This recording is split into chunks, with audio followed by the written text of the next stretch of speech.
DM Emma here, hopping in to add a quick addendum for this episode. The individual referred to as Gia in the episode has made some discoveries regarding their gender identity since the show was last recorded. They now go by G and use she-they pronouns. They have given permission for these episodes to still be aired despite the previous name, but please keep this in mind when interacting with them and discussing the podcast in the community once you've listened to the episodes. Thanks and enjoy the show! Greetings, D&D people, and welcome back to Improv Madness, the D&D 5e actual play podcast where no one knows what's happening, especially not me. My name is Emma, and I will be your DM for today and all of the sessions that you will hear in this season. I also wanted to give a quick apology to you all for how long it took to get this episode out to you all, as I haven't been very consistent with posting recently. However, that will be changing for all upcoming episodes.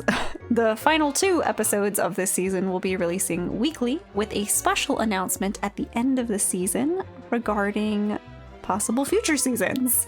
So keep an eye out for that. But in the meantime, let's focus back in on this one shot and meet our players and their characters, shall we? So without further ado, we are going to go around our little table and introduce formally all of the characters that they created with you last time. So we are going to start with Gia. Would you please introduce your character? I wasn't expecting to go first. Hi, I'm Gia. I'm here playing... I just remembered that my character is a dwarf again. I'm playing a dwarven barbarian of the Path of the Totem Warrior is the subclass name. So I'm playing a hill dwarf barbarian Path of the Totem Warrior named Sunny. Well, welcome, Sunny. And Zach, who will Sunny be joined by? Yes, Sunny would be joined by Brother Zerthos, Arcane Domain Cleric, the healer of the people and the teacher of the people. I both run my own school to teach up-and-coming wizards, but also use my knowledge and ability in magic to heal those in need despite the city's will. They want me to join a church and worship a god, and I say, damned be the gods! I'll heal the people and save them on my own time and with my own ability, and have chosen to instead worship magic itself. Oh, and I forgot to mention I am a tiefling, so he is a demon priest. Fantastic. The irony is not lost, but last but certainly not least, TJ. Hello, everybody. My name is TJ. I'm playing Zerthos, the Mistwalker, a winged tiefling sailor or vice ranger beastmaster who has a pet squid named Jeremy. It's a pirate going around, likes to throw his pet at him. Jeremy has a little cow, think Batman superhero mask that does basically nothing, and has a tiny little saber in one tentacle and a little cape. Fantastic. I love Jeremy already. Yeah. So, before I get you guys into the one shot, for my confirmation, Sunny, Zerthos, and Zerthos. Yes. Double Z's in this. You may simply call me Brother Zar if you like. Them tieflings and their Z names. And the 2 characters starting with Z's are both tieflings. Yep, there's a type. Yup.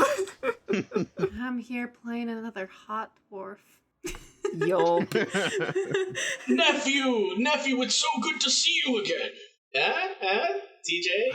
Hello, Uncle. Yes! It's been a while since the last family reunion. Yes, I hope you've been catching plenty of fish out there on the sea.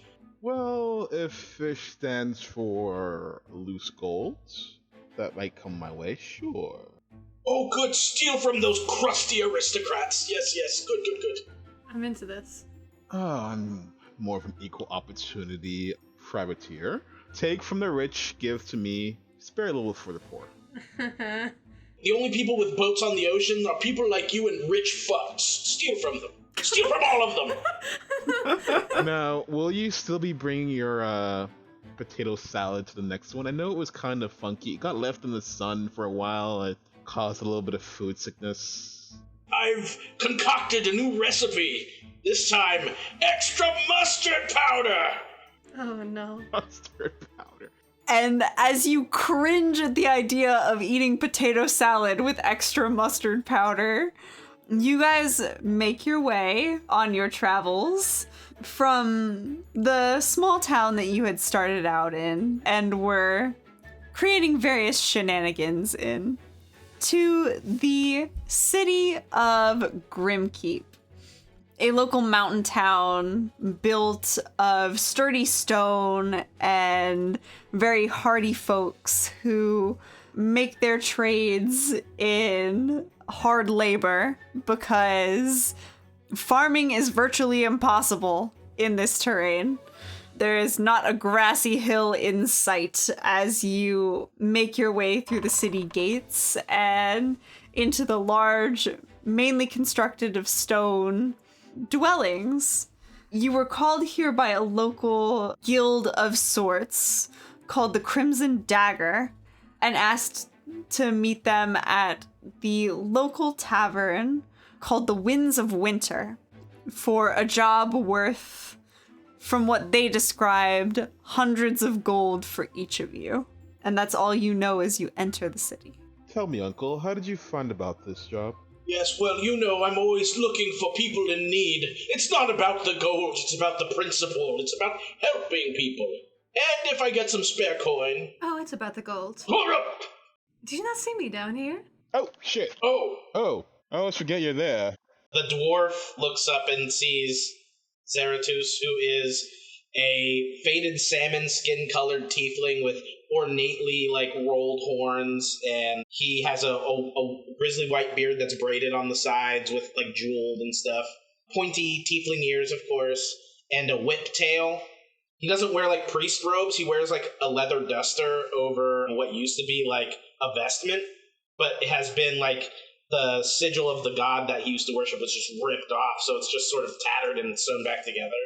Okay. Well, the sneaky dwarf would see that Zerthos is wearing a pitch black cloak segmented in the back to look like the wingspan of a bat, is wearing a wide brim black hat that covers his face and shades his eyes.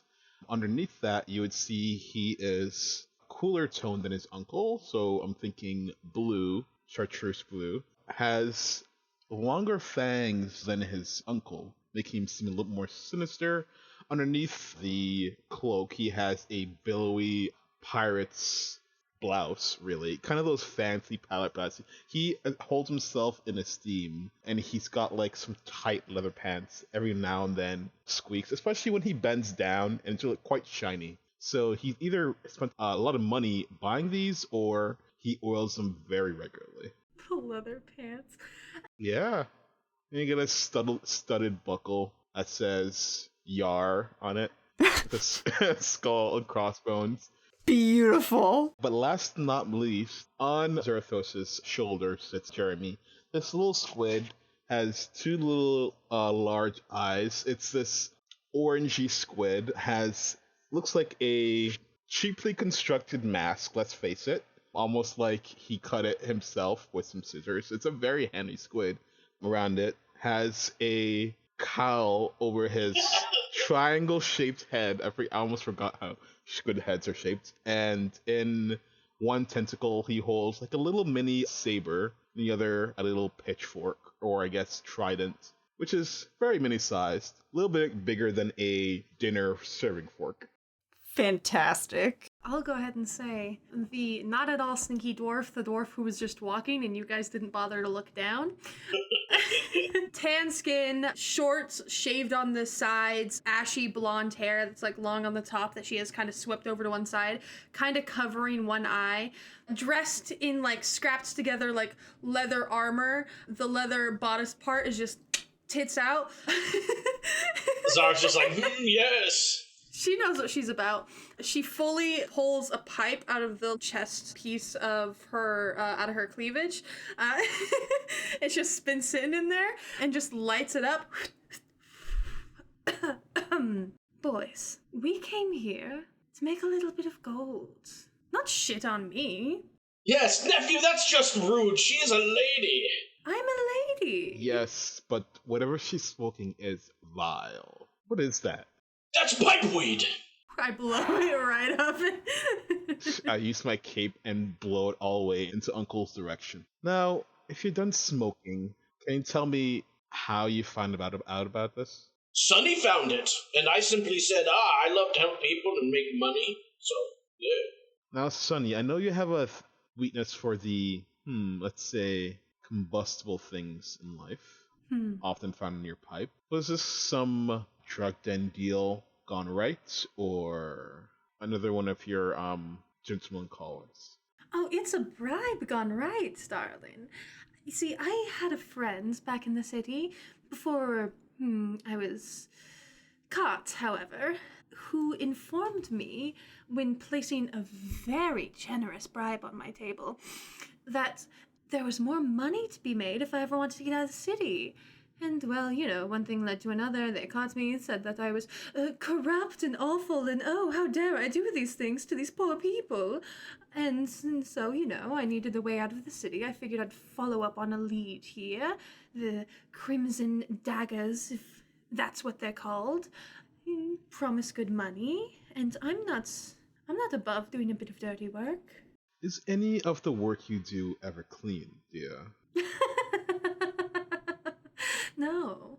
And this is why we're friends. And with that, you guys start wandering through the city, looking for the tavern sign in the area you're supposed to meet them in. Everyone make me a quick investigation check to see how quickly you can spot this place. Okay.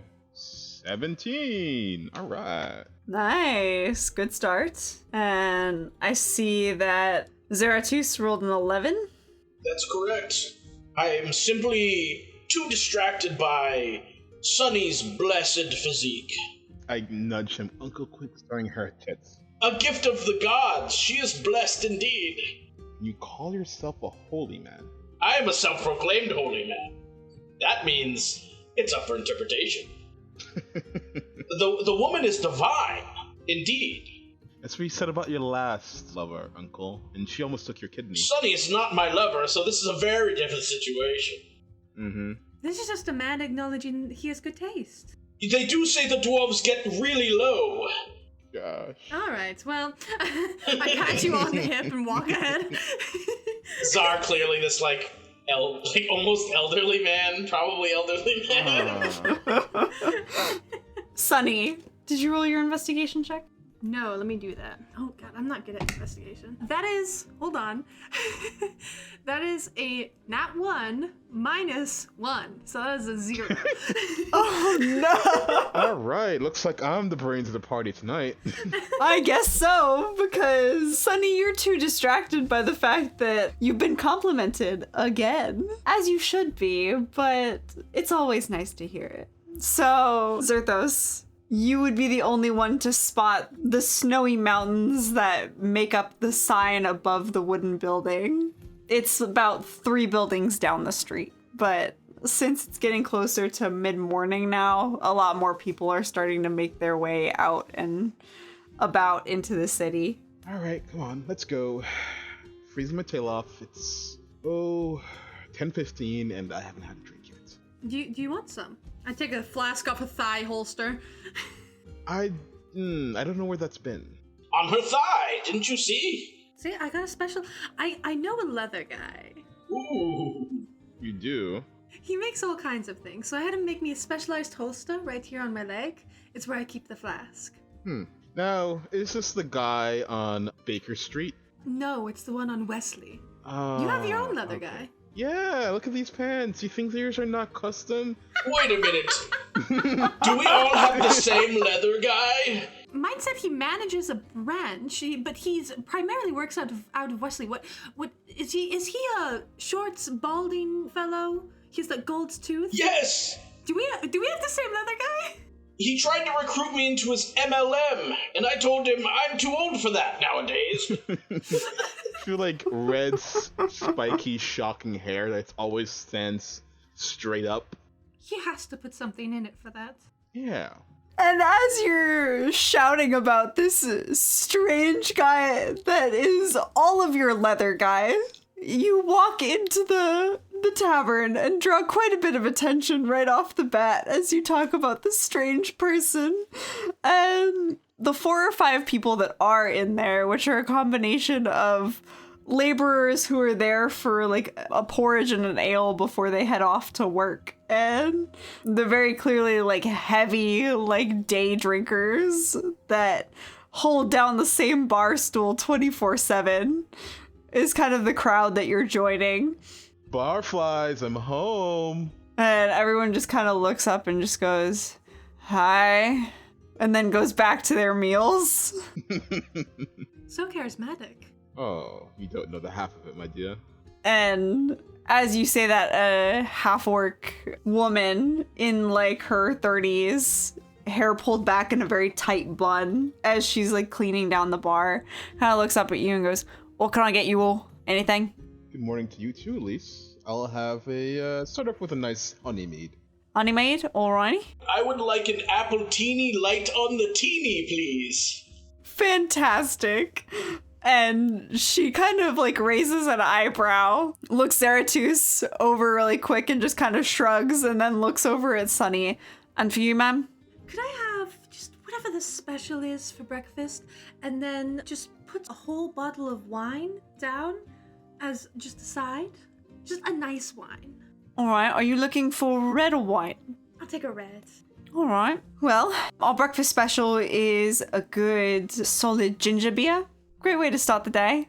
Great thing to pair with red wine, too, I'd say. Absolutely. Give me just a moment to get those drinks for you. And she moves back towards the rack of various wines and ales and whatnot and begins pouring up drinks for you guys. And she gestures for you to have a seat in the bar, or it's like, any of those tables are available. Back corner's reserved for today, so just don't sit there. Customer gets a little cranky if his spot gets stolen. What, some dark brooding stranger's gonna show up in a hood and take the spot? You'd be surprised how many stereotypes come to life around here. Could you put that apple teeny in a big margarita glass for me? I'll just take the whole thing in one, please. But she pauses for a minute and is like, what the hell's a margarita glass? It's like a martini glass, but 10 times bigger. I don't really... and she'll kind of look down and just be like, Young lady, do you even have apple teenies in this establishment? Arcane bless. I'll just take a vodka, damn it. that I can do. She'll very quickly pour you a vodka, and she'll put a slice of apple on the side for you. Thank you. Bite into the apple. Well, starting off the day right, eh, Uncle? As they say, when in the Forgotten Realms, do as the Forgotten Realms do. Just make sure you're not forgotten. That's not a bad thing to drink to. And she'll place down your drink. So, where are we supposed to meet this contact of ours? The winter's something Here, but what do they look like and how much money do they have? that I don't know. The job said hundreds. Alright, I'm gonna turn around, face the bar, and see if there's anybody with the Crimson Dagger emblem on their person, or anybody I may have seen before or worked with before. Alrighty, go ahead and roll me a perception check, please. Oh, snap. Okay. That's a 19 plus 5, so 24. Nice. And Zerthos, you start scanning the bar. Try not to be too inconspicuous as you sip your drink. But like I said before, there's your typical like hold down the same bar stool drunks. There's those that are stopping in for a quick meal before work. And then, sure enough, someone who wasn't there before has joined you in that back corner table. Not quite the shady stranger that you were necessarily expecting. He's actually dressed rather plainly, like standard like white button-up collared shirt and tan breeches. He's got his hair like up in like almost like a high ponytail, trying to be more fashionable. Very tanned skin. And he's kind of just leaning casually back in the chair waiting, and as he kind of sees you, you see he gives a little casual, like, holding up the hand in greeting, and you see that he does have, like, a dagger with blood on the tip tattooed into his palm, and he flashes it for just a second before putting it back down. Well, I do believe we should get our employer a drink. What did you want, Uncle? An appletini? They don't have it here. Pah! How about a good rum, then? He does the hand to his... Ooh. And the half-orc leans in and goes, "We do have an apple-flavored rum." There we go. Oh! Sarah, like Zara's eyes, get really wide. Oh, that sounds marvelous. What is with your uncle and apples? 3, please. 3. Perfect. Lays out and pours 3 glasses very quickly. And carry one over to our employer, I guess. He kind of looks up, smiles, and just goes, "Is one of those for me?" If you'll have it. Of course. Depends what it is, of course, but what is it? Apple spiced rum. Ooh, fancy. Is this how you greet everyone that you say hello to? Takes a sip. Only those that have coin. Well, you're lucky I have a lot of it. Now, which one of you is which? I received 3 names, but I've found it wrong to assume before. Sunny, would you like to do the honors? Yes, I'm Sunny. I hold up my hands. He takes it and very dramatically gives it a kiss. Pleasure, my lady. I take a seat with my bottle of wine. My name is Zerthos, and this is... Zerthos, Brother Zerthos of the Arcane, at your service. He does an ornate bow, waves his hand a lot as he takes a deep bow. And this here is Jeremy. Jeremy waves. Interesting little creature. Have you thought about how much that could fetch you on the black market? Really? I don't think so. I don't think Jeremy would like that much. Fair enough, but it's not often that you come across air-breathing squids. They're a very rare breed. Jeremy draws his little mini cutlass and starts stabbing the air. It's like, come on. Feisty little one. Jeremy's wearing a mask, you said? When you said mask, I missed the description, and I thought of, like, the Groucho Marx glasses with the mustache and the nose. So yeah, just like a simple... Those superhero masks, like black with a little white eye parts. You know, those basic superhero masks that nobody apparently sees through. Say that again, friend, and Jeremy will lay some eggs in your stomach and cut you open. Well, we definitely don't want that. And if you did that, you wouldn't be getting any gold, now would you? I know. Easy, Jeremy. He was just kidding, wasn't he? I absolutely was. I'm sorry to offend. But now... Takes another sip of the rum, thinks for a moment, downs the rest of it, slams the glass on the table, and leans back in the chair again. Very casual and obviously very comfortable in this sort of exchange. Let's get down to business, shall we? Now, what I'll be asking you all to pursue for this extravagant amount of gold I've offered isn't necessarily just a walk in the park. Obviously, you've got to earn it. I'm sure when you all came into town, you saw the castle up near the side of the mountain. And who lives in such a fancy abode? No one right now. It's an old ruin, a relic that the Grimkeep family uses to signify their power. They toppled the castle when they first conquered the city hundreds of years ago, so it sits as a grim reminder of their power. But it's said that some ancient treasures lie within it. No one's been able to find them because they say that the castle walls are like a labyrinth, but, well, I don't necessarily know how true that rumor is. There have been some people that haven't come back out, so obviously something has taken up residence there to guard said artifacts, especially if no one else has found them. I would like you to be the first. So... You want to pay us with gold to retrieve priceless treasures? Everything has a price these days. I wouldn't call them priceless, especially depending on what they are. If they're old maps and journals that have dissolved by now, decayed, then They're obviously not going to have as much value as gold and items and whatnot. And no one knows what it is because it's been hidden for hundreds of years. Is there something specific we're looking for? The only one thing that's rumored to be there. Archibald Grimkeep's greatsword. It's said that he kept it very well hidden, not wanting to pass it off to anyone. The sword was like his child. And what's so special about the sword? Well, it's said to still hold his soul, so that is of great interest to me. But any artifact is a good artifact, is it not? If it's useful, yes. I'm gonna look this man up and down. Does he look like he has the physique to handle a great sword? You kind of look him up and down. Give me an insight check real quick. Okay, that's a 13. Alright. From what you can tell, he certainly has the attitude of someone who would wield a great sword.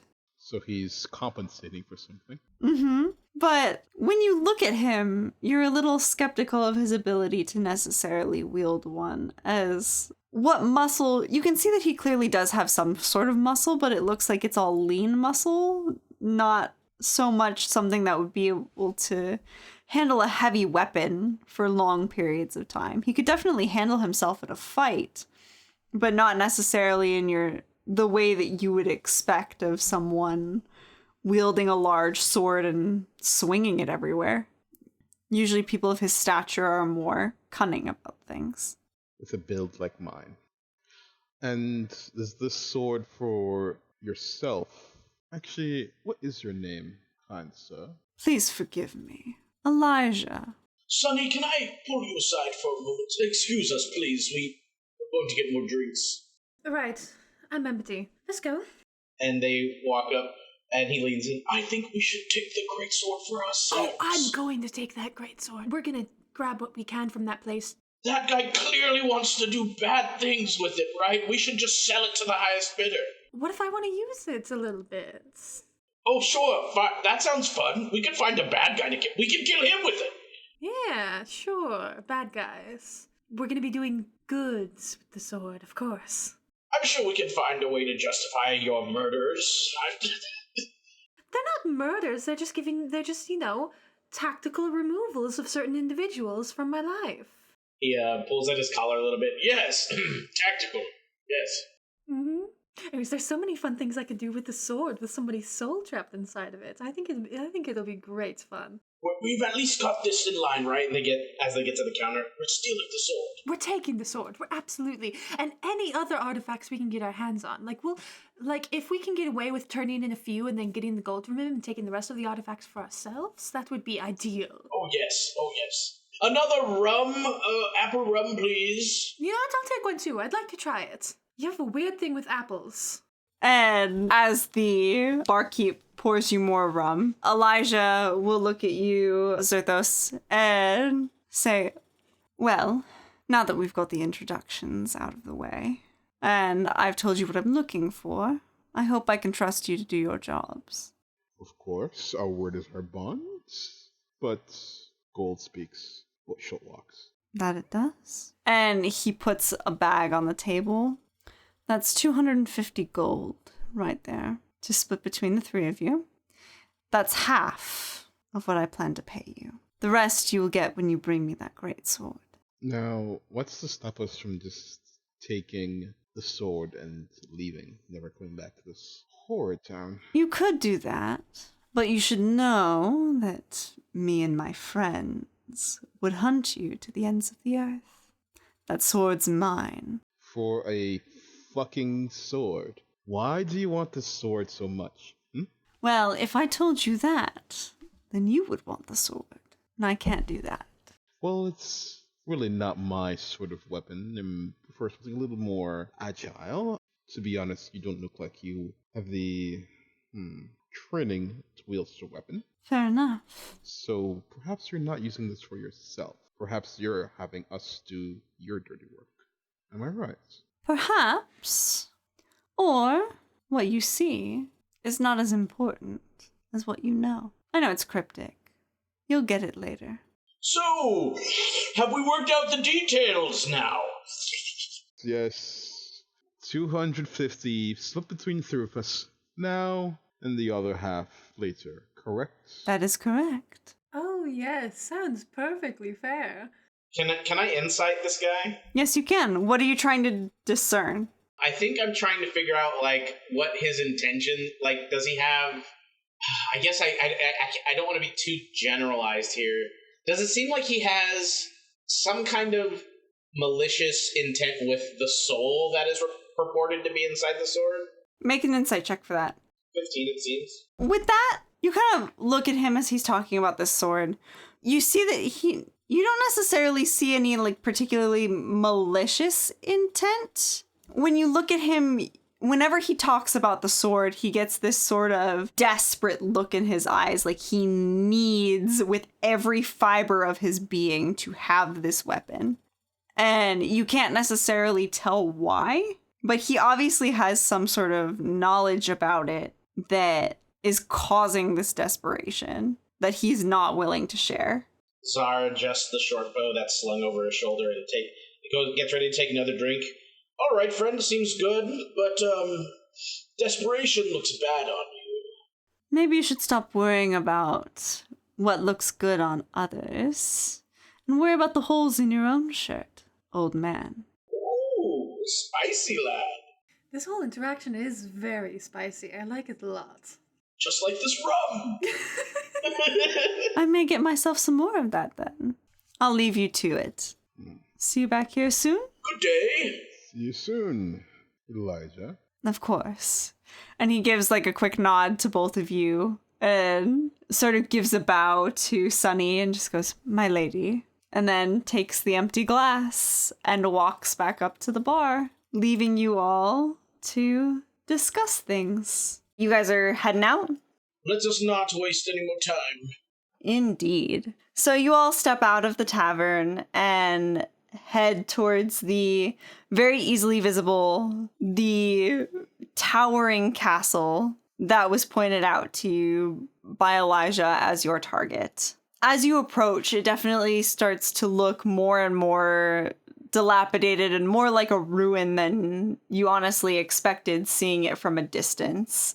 It doesn't look like it's been very well kept up. There are certain parts of the walls and parapets that are crumbling away, leaving only a skeleton of what appears to have been a magnificent structure. And as you all head up to the gates of the castle, you can see that they're sitting wide open, but no one is nearby. No one has even attempted to come near. And based off of the rumors that you've heard about it being a labyrinth inside, you can assume that it would deter most normal people. But then again, you're all definitely not the normal group to be wandering up to this place. So, we're gonna rob this guy blind, right? That's what me and Sonny just said in the bar. Absolutely. We're gonna take that motherfucker for all he's worth.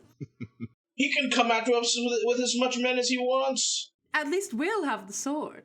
And the soul. If he has so many friends, why didn't he get it himself? Apparently they're not very good friends. Mm-mm. Well, I suppose we can pawn it, use it, keep whatever else we find in there. I would love to use a sword with a soul in it. One of you rapscallions could probably find someone to sell it to. Certainly better than 500 gold. Absolutely. 500 gold split 3 ways. Atrocious. Atrocious! Well, 250 now. Only got half. Yeah, right.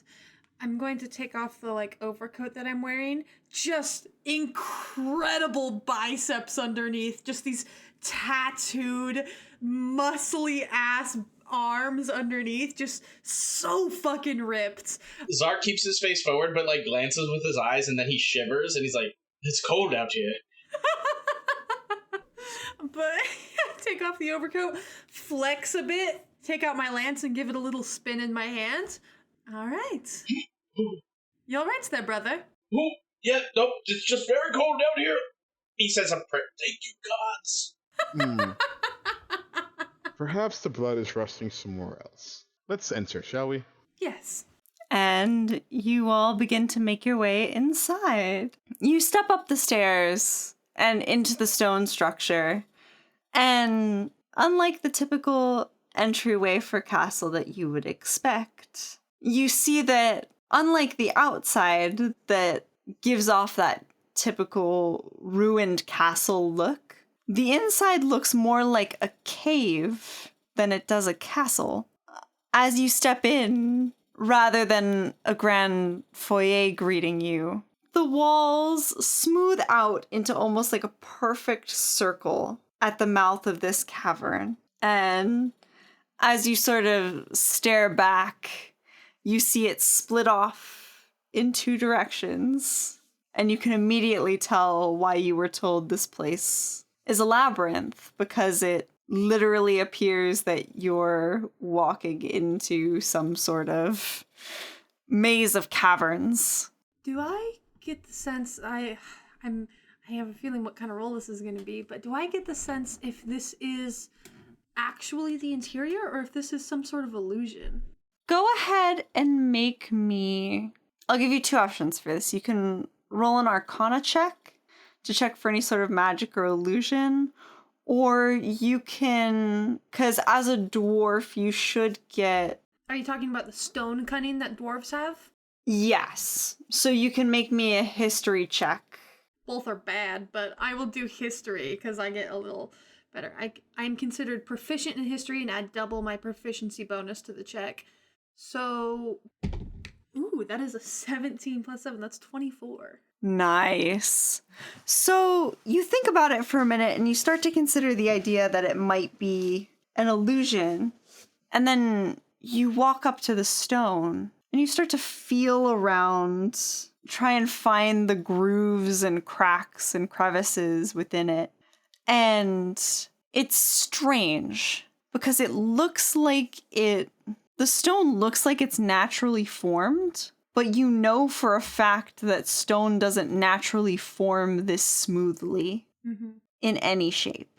So it's almost as if this was morphed in some way, shape, or form to naturally take this shape. Okay, but I can devise that what we're seeing right now from this, it was probably magically shaped, but it's not illusionary. Yes. Okay. Gotcha. I kind of flipped my hair out of the one eye, and you see like a diamond, like gem embedded into the eye socket where the hair was once covering, and I kind of tap the side of it. I have this ready to go, just in case there's anything we need to see through. It still creeps me out when I see that. I've heard diamonds on the brain, but that's a bit far, don't you think? Well, I had to replace the eye with something. Why not add a little shine? Oh, it's just... does not belong. What does your eye do again, Sonny? What? I can see pretty much everything for quite a distance. Well, if you suspect anything magical, I can cast Detect Magic, and we can sort it out right away. I think this front room is... we're good to just keep walking through it. The stone is unnatural, but it's all there. There's no tricks behind it, from what I can tell. You said there were 2 paths to take? Yes, one to the right and one to the left. Who wants to flip a coin? I take out a gold piece. Can we make any kind of check before we flip this coin to discern anything from the different paths at all? Sure, what exactly are you trying to discern? If there's any way to determine an indication of, like, if a pathway leads towards, or, like, where the pathways will lead us, or, I guess not towards anything specific, but, like, if there's any kind of ruined signage that we might uncover, Or do we smell anything or hear anything further up? Alright, go ahead and make me an investigation check. Before we just randomly flip a coin, let's take a look, shall we? And I'll give the help action to anyone who might want to. I have a pretty poor investigation. Very well, Uncle. I thought you were supposed to trust the gods. I do not believe in gods, I believe in magic! Okay, I was almost an 18, but it's an 11, plus 5 investigation, so 16. You would start to look, and there's definitely not any, like, signage that says, go this way. Right. Damn. But as you start sort of looking around a bit, you can see footprints layered over each other on the ground. It seems that a lot of people have come through here, although there definitely aren't as many sets of footprints leading out as there are leading in. And the majority of them have all started to the right. Let's go left. Yeah, let's go left. I like the way you think, nephew. All right. You all head to the left. Now, since this is literally a labyrinth of winding passages, I'm going to have you all make me a survival check to try and sort of get through this. You know, you think being a ranger, I have proficiency in survival? You'd be wrong. That's okay because I have proficiency in survival and I get a +8. So I rolled a 23. Oh shit. I got a 7. 15. Okay. So, Zerthos, you're leading the way, and you very quickly start to feel turned around in this cavern. You're not really sure which way is right or not. And finally, after taking a couple turns and starting to feel less and less confident, Sunny and Zerthos, you would feel a bit more confident in keeping track of exactly where you go.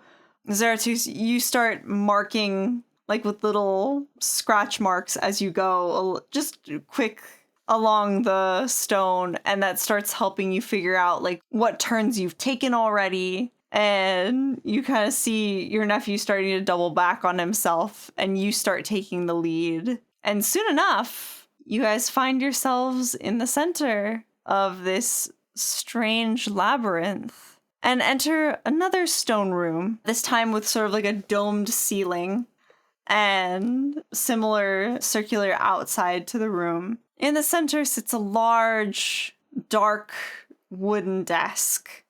And at that desk sits an older man, long graying hair that seems kind of unkempt. He sits in like a long flowing purple robe. And he kind of looks up and goes, "Oh, greetings. I did not expect to have guests. Can I activate my true sight? You may." Okay. Just to have that on lock for the next 10 minutes, I just tap the diamond in my eye socket. You may not have been expecting guests, but it is equally strange for you to be here in a cave in ruins, sitting at a desk, scribbling gods knows what. Who are you, or what are you? Well, I am the Oracle of Grimkeep. It seems most people have forgotten about me. No one really comes to have their fortunes told anymore.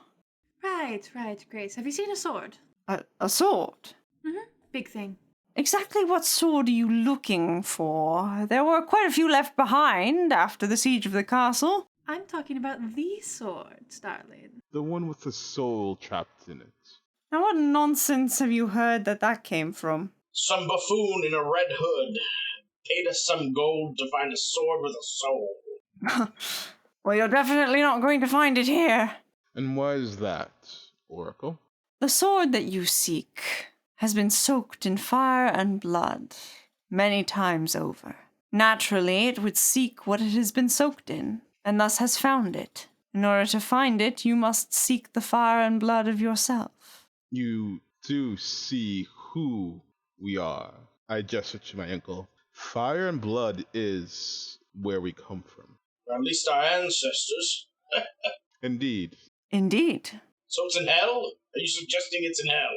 That is up to your interpretation. I just give what comes to me. If you are an oracle, then predict our future. I step up, getting a closer look. It has been some time since your last prediction, yes? I would think you'd jump at this chance. If you wish your fortunes told, by all means. I am still gonna, before I get within 5 feet of this guy, I'm gonna insight check this guy. Is he an actual oracle, or is this disguised as something else? Insight check, please. Ooh, 16. With a 16, as you look at this oracle, even though his words are very calculated and very inviting, you get this flash of panic behind the eyes as you say, "Read my fortune," and don't necessarily back down at his mention that the sword is elsewhere. Something to hide, Oracle. Nothing at all. Why? I'm going to look at. You said he was sitting at a desk. Is there anything on the desk? You see a couple old maps that he seems to be perusing, as well as some documents placed out that you can't really read the chicken scratch that's on them from a distance. Does he have an inkwell? You don't see one on the table. All right. Can I narrow my one good eye at him You can. and walk up and boost myself up so I'm standing on top of the desk right in front of him? Huh. Kind of cock my head to the side, looking right in his face. Interesting. He kind of looks up at you, narrows his own eyes. And what's so interesting, young lady? Sunny. I want to verify something before I do my next action. All right. I'm sure that Zerthos will carry little inkwells, so I'm going to ask Jeremy for a bit of ink. And Jeremy holds out the inkwell. It's like, well, I know you're shy about this. Like, come on, crawl in the cloak and do your business. Like, he crawls, kind of latches onto my midsection, and I cover him with a cloak and hold the ink bottle, almost like a breastfeeding mother in public, and have him do his business. He's very shy about it. And then, are you done? Okay. Just make sure to shake. All right. I set the inkwell down. Well, if you are indeed an oracle, you wouldn't mind drawing us a map of this labyrinthine ruins, would you? I don't think that's necessary. I have a feeling that I know where the sword is. Fire and blood, you say? I do. I go into a rage. I jump back and I'm gonna stab him with the lance. Okay, roll the hit. This motherfucker! I got true sight, bitch! That is gonna be 25 to hit. That hits. Roll me some lance damage, please. Okay, that is going to be 14 points of damage. And as I stab him, I'm going to yell over my shoulder, "You're not the only winged creature in here." And as you say that, a guttural roar, unlike anything you've ever heard, erupts from this man as the lance pierces his shoulder. And you watch as the eyes that open after the pain that it experiences are not the amber-colored pupils that you originally looked into, but bright red irises that slowly begin to morph and shift with its form as the creature grows larger and larger. And human skin and white hair is replaced with silvery scales. And though he looks much smaller than any substantial sized dragon, this is a silver dragon standing before you. I cannot believe the random magic item that I rolled came so in clutch. It really did, ma'am. That was very good. And I need everybody to roll me some initiatives, please. Oh, thank God I roll initiative with advantage. Well, that's a big ol' 6. Yikes. Gio, what'd you get? I picked it up. It was 15, I believe, plus 2 is 17. I want to say that. I remember the lower one was a 2. But I roll with advantage, so we'll say 17. Okay. And Zach? I got a 9.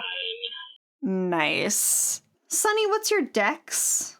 My dex is 14. I have a plus 2 modifier. Okay. With that, we move to the top of the round. But Sunny, Oh, you are going first. shit. I forgot I have 2 attacks per action, so I could have technically attacked him twice, but that's okay. That's all right. That was still a badass move. That was still a great move. I'm gonna attack him twice is what I'm gonna do. I've already gone into a rage pre-combat, so let me just attack him 2 more times. Alrighty. That is 17. 17 will not hit. Damn. Okay. Second attack. That is going to be 19. 19 will hit. Okay, thank God. Ooh, that's 11 on the die, plus the 5, plus the 3. That is going to be 19 points of damage. I think that's about all I can do. Alrighty. And by the way, since I have gone into a rage right now, my speed is 60 feet. That is insane. Wonderful. Well, no, I am going to move since I'm already 10 feet away, so he can't do opportunity attacks because I'm mobile feet. So I am going to move to the side, out of the way, so if this bitch tries to do any kind of breath weapon, he won't hit all three of us in one go, so we're not all clumped together. Fair enough. You would be able to move a good distance out of the way. As we move to his turn, and he is going to, blood pouring from that shoulder where you've now stabbed him twice with this lance. His eyes are going to follow you as you move, but seeing your other two friends there, he'll think better of it. Look to the two of them, and you see his jaws open and this blue energy crackle within his mouth as outpours in a large cone his breath weapon. Zerthos and Zerthos, I will need both of you to make Constitution saves, please, as this mass of cold breath erupts from his mouth. That's gonna be a 12. Oof. That's a 6. Oof. Yeah, that's not gonna do it for either of you. Whew. Alright, I don't have enough physical d8s. You know what, I'll roll this above board, why not? How many D8 you rolling? It's 12d8 cold damage. Oh, no. Okay, Emma, just full disclosure, how old does this dragon look? It looks pretty young. I'm fully down. I'm down in one hit. Oh my, that took most of my health. Zeratus goes. He was so old! Uncle! Yeah, you watch as this blast of snow and ice erupts from its mouth and completely engulfs Zeratus to the point where he's basically frozen in ice. Holy shit! I think the weight of it pushes him to the ground, and he's just laying on the ground frozen. That's our cleric! Wait, rangers have healing spells, don't they? Yeah, Do you have any? I do. Okay, then there's hope. But Zerthos, you're also now covered in a layer of frost and ice, but you're hanging on. That was 64 damage. Yeah, that took most of my health too. What was your HP max? 64. Holy shit, yours, it was exactly 64 and it did 64 damage. That was exactly enough to put me down. Jeez. But anyway, we will move on to Zeratus. I need you to make me a death save, please. I guess I'm going to do this with physical dice since I'm going to be sending you the results so my friends don't get to see. Yeah. Okay, that's my turn. Okay, so with that, Zerthos, we move on to you.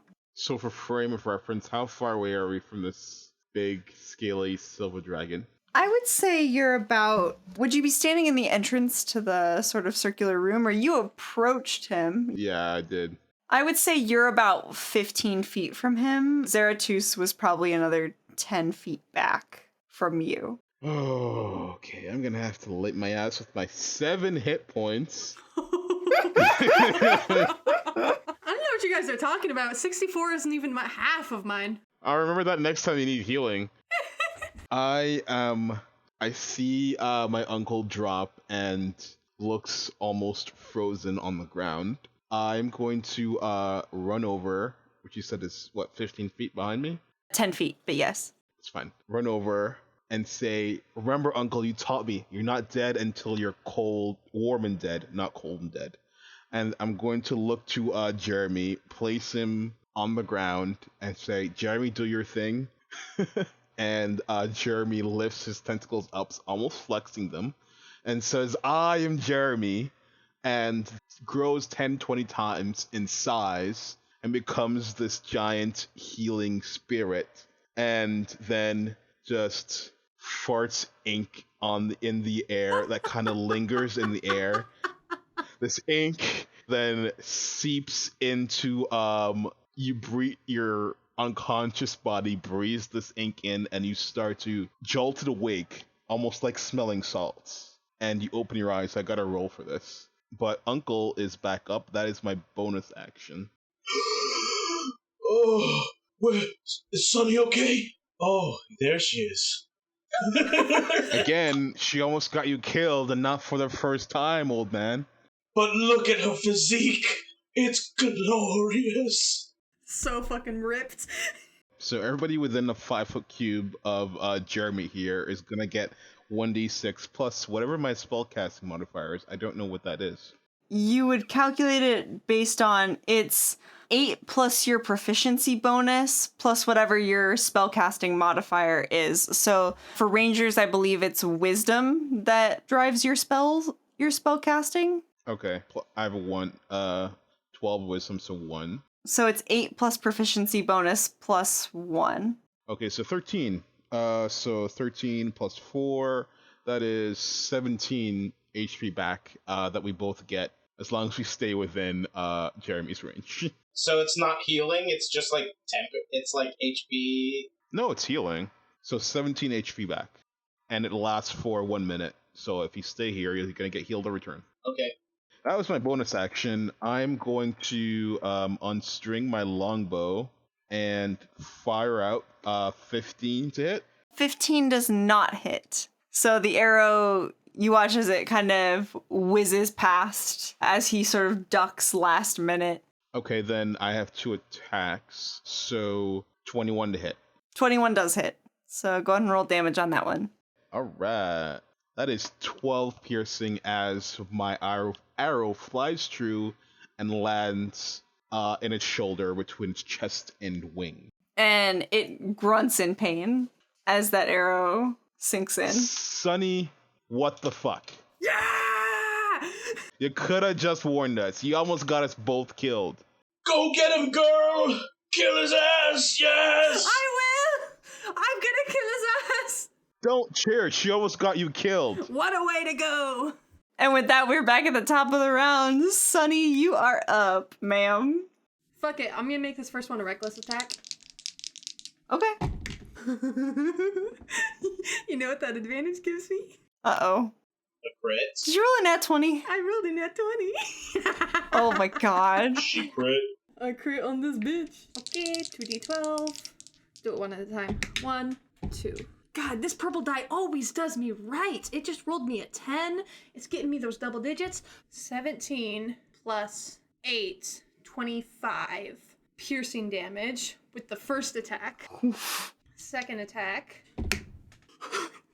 Did you roll another one? Ma'am! I'm not even kidding. Holy shit. That's insane.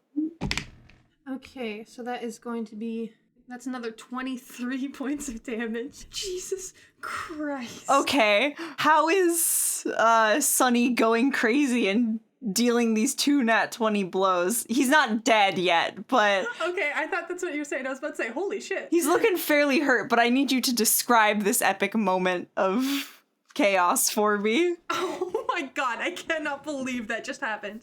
I think it's like a cool moment of like ducking under it, putting its like clawed like foot down. I duck underneath it and roll, tuck and roll, and I pop back up and stab through the thin membrane of one of the wings with the lance.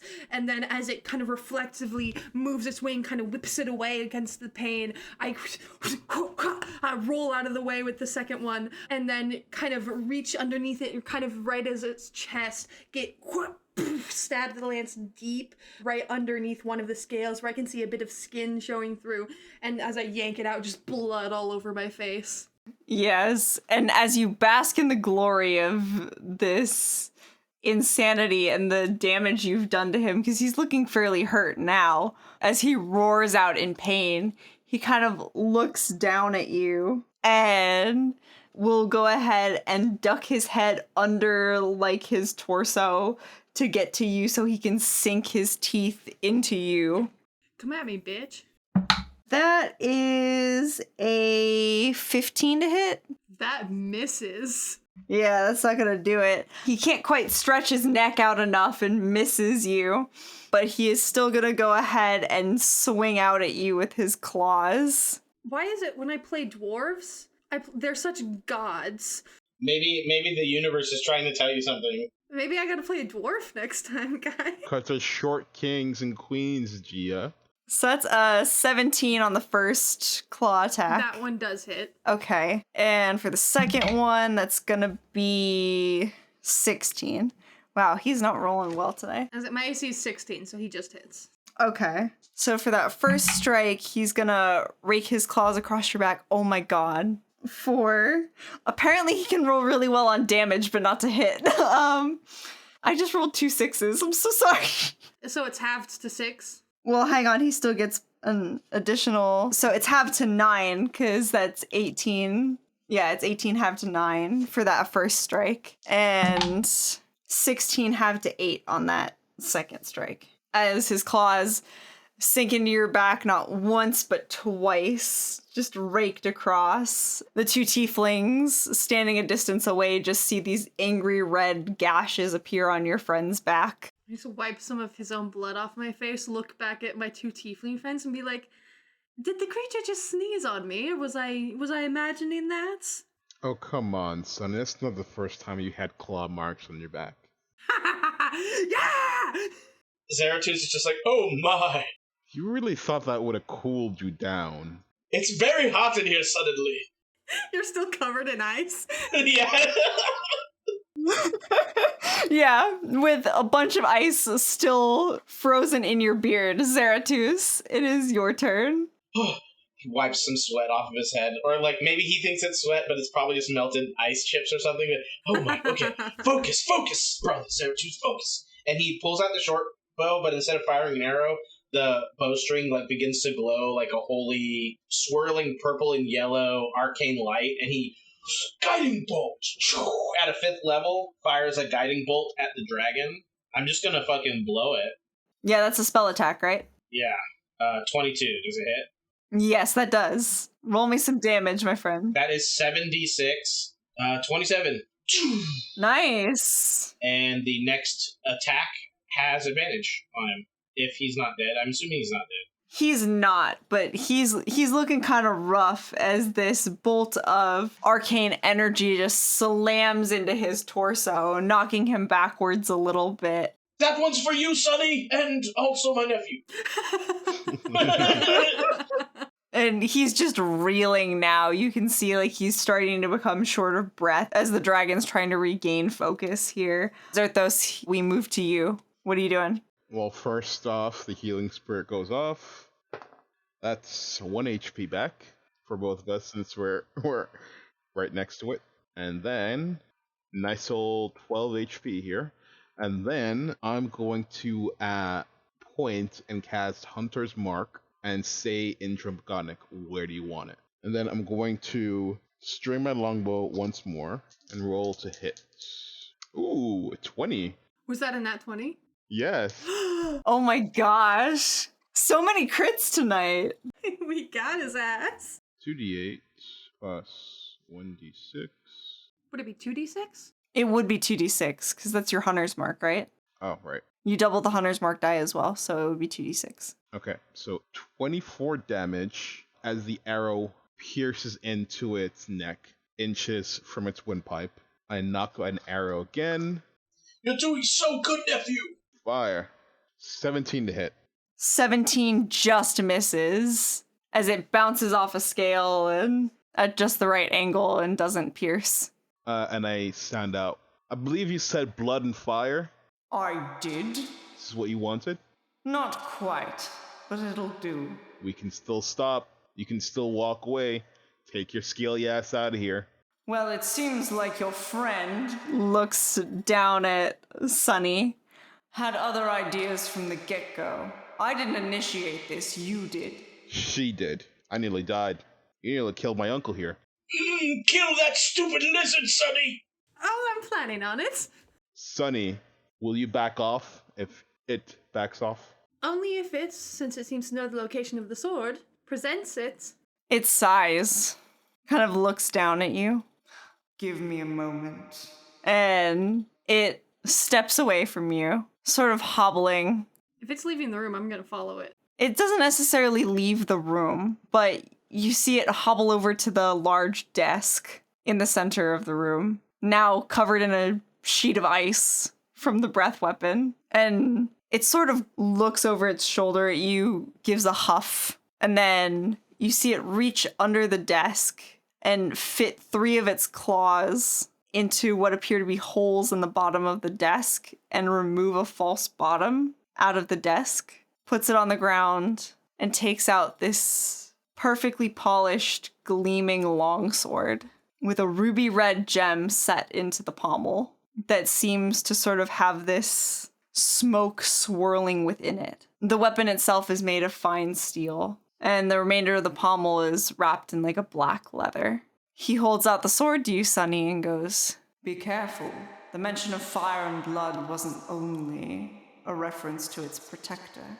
It's dangerous in the wrong hands." Who better to wield it? It's almost as beautiful as you, Sonny. I definitely am the wrong hands to be wielding it, and I love the sound of it being dangerous, so I'm gonna take the sword. Oh no. I'm about to be super cursed. I'm so excited. And as you hold it in your grasp, you hear this ethereal voice echo in your head. It just goes, "Hello, young one. Hello. Who might you be? You can call me Sunny, darling. Sunny, I haven't seen the sun in eons. Would you like to? I'd love to see it again. I can help with that. Anything else you'd like to get done? Oh, plenty. Can you help me with that too? Oh, absolutely. Then I think we're going to be wonderful friends. Me too. Sunny, are you talking to the sword? Mm-hmm. Are you talking to the sword, and is it talking to you? Oh, absolutely. Your friend is funny. I look at the dragon. So it's super cursed, right? Oh, almost definitely. It's exciting, isn't it? What does it do to the wielder? I asked the dragon. And the dragon just kind of looks down at you and says, "Unfortunately, that information has been lost to time. I was trying to figure it out. Too many people kept trying to steal it. The ones that touched it died within days, tore themselves and their friends apart." Didn't know you were such a stick in the mud for a pirate. Oh, but I've not. I've just seen my fair share of cursed loot, and I know better to stay away from those. Are we done talking to this loser dragon or what? I think you've gone senile in old age, Uncle. Oh, I'm hopped up. What are you talking about? That was incredible. Now, Sonny, would you be a dear and put the sword down? And a thought echoes in your mind again. Oh, no. Who does he think he is? Separating me from my helper. Once again, don't listen to things that talk to you, especially if they're inanimate objects. His blood might be sweet. Oh, You never know until it's left his veins. Leave Sunny alone. She knows exactly what she's doing. Oh my god. Is this sword compelling me in any way, or is it just suggesting? Make me a wisdom save. I can do that. I'm gonna start knocking arrows. Oh no. That's a natural 2 plus 3 equals 5. As she says that, you are overcome with this bloodlust. And you think about it and you're like, you know what? Yeah, his blood could taste sweet. Why have I never thought to drink his blood before? I should get some. Alright, how far away are the two of them from me? Zerthos fully has his back to her. Do I see this bloodlust in her eyes? Zerthos, you would see this red sheen sort of come over her eyes the moment that it sort of takes hold. I'm rushing him. Uncle, Sunny is not Sunny. Take flight now, and I fly 30 feet up. What? I don't have wings! I'm gonna make my first attack against Uncle. You may. Are we still in initiative or not? No, let's keep the same initiative Okay, for sake of saving time. that is going to be plus 9. It's gonna be 24. Yeah, that hits. It's gonna be 13 points of damage. Great. As you run your sword through him, he grasps your shoulders and falls into your bosom. Please, let me die this way. Just kill me. He's let me die like this, Muffle. Let me die this way, please. Can I, with the sword in one hand, reel back and throw my lance? Oh, you know what? I just realized I rolled lance damage for the sword. Was it 2d6 for a greatsword? Yeah, it's a great sword. Okay, I rolled a d12. I don't know if you want me to re-roll that damage if it matters. I'm at 5. Oh. I can roll the 2d6 right now just to see what that damage would have been. Yeah, let's do that. Okay, that's gonna be 14 points of damage, so one more, actually. Yes. Oh, yes! Yes, I love to die like this, please! He's just caressing your hair. You're so beautiful. If I'm able to throw the lance, can I? Lances aren't thrown weapons, so... It would just be improvised. Would that count as an improvised? Okay, I have a javelin. I can throw that. Okay. That you can definitely throw. Okay, 16? 16 hits. Oh! Can't believe the one shot went this way, but I'm so happy. Okay, that is going to be 11 points of damage. Ooh. As a javelin sinks into your side, Zerthos. Alright. I'm still up. I'm fine. Oh. My turn then. I'm on death save, so it's technically... Yeah, you have to make a death save first. No, you're not. The spell is still active. You pop back up. Does he pop back up on his turn or on your turn? My turn. Yeah, well, Zerthos goes first. Yeah, so my death save first. Do death saves refresh after you come back up, or how does that work? Yes, they do. Okay. I had to touch the cursed sword, guys. I had to. Okay. Pops back up with 2 HP. I'm way out of the range, so I don't get anything. No, I was ready to die, my love! I throw you off. Oh, I'm wounded and only Sunny can help me. Please. Zerthos, what else are you doing? Probably not going to work, but I'm going to try. I am going to cast bonus action, cast Ensnaring Strike, and then I'm going to shoot an arrow. All right, so roll the hit. 14 to hit. That misses. Okay, got another attack. 28 to hit. Nat 22. Oh, get him. Oh yeah, you're lucky I don't have my hunter's mark on you. Damn. Hell yes, dude. And you double dice, so... So that is 2d8 plus 66, because I upcast it to 3rd level and What kind of damage is this? piercing. Okay. Oh, and make a strength save. A strength save. I know, but it's all I got right now. And that is a 19 plus 9, so that's 28, unfortunately. Fair enough. You'd have to roll 2 like nat 1s or something. Yeah. Yeah, that's way above my spell DC, but it's still gonna hurt. Were you expecting this PvP, Emma? I was not. I'm so glad it went like this. I'm so glad I went like this. 43 points of damage. So, halved to... See, now I made a boo-boo that extra damage only applies if you fail the save. So you only take 22 points of damage. So 22 halved to 11? Yes. Gotcha. Hey, you got me below 100. Oh, did I heal at all when I approached the first time when I was in that cloud at all? I don't no longer consider you an ally, so I don't think so. Oh, okay, great. Just thought I'd ask. I still have a movement, so I'm going to move another 60 feet up. Another 30 feet up. How high is the ceiling, by the way? I'd say it's about 100 feet. Oh, shit. Okay, yeah. I'm moving another, I would be 60 feet. Maybe you can impose disadvantage. That's my turn. Okay. Dope. So I'm going to reckless attack with my first one so I can throw another javelin and make it a flat roll instead of with disadvantage. All right. Ooh, baby, that was a 17 plus 9. That is 26. And are you hitting Zerthos? Yes. Okay. That is going to be 13 points of damage. You see the javelin pierces my chest and I fall to the ground. I had 1 HP. You're gonna take the falling damage and... Oh yeah, you're 60 feet up! You were 60 feet up, so... So it can't kill me outright.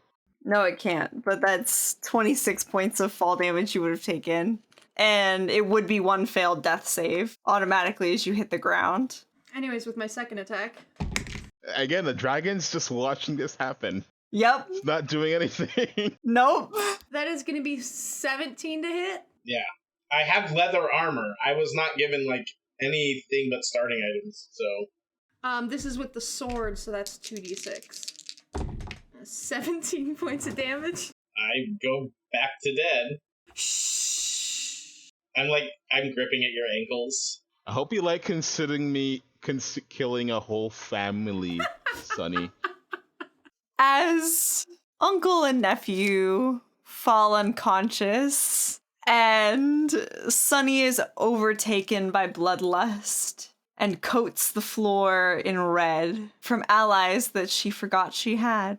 The dragon exits the caverns, undetected, unremembered, shaking his head. And that's what you get when you get greedy.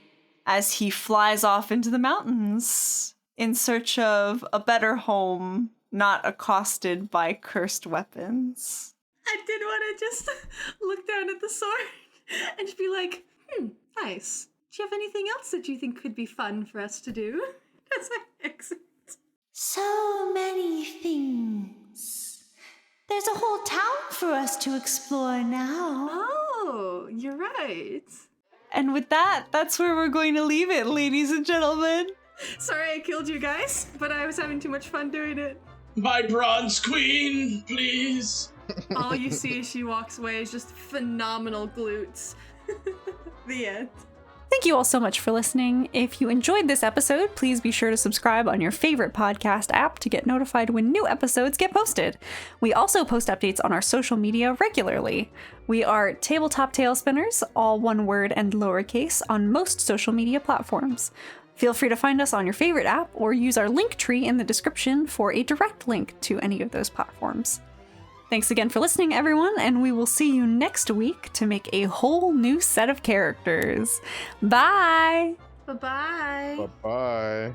Zerthos, is it haunted here or is it me? Oh, we're in hell. Oh.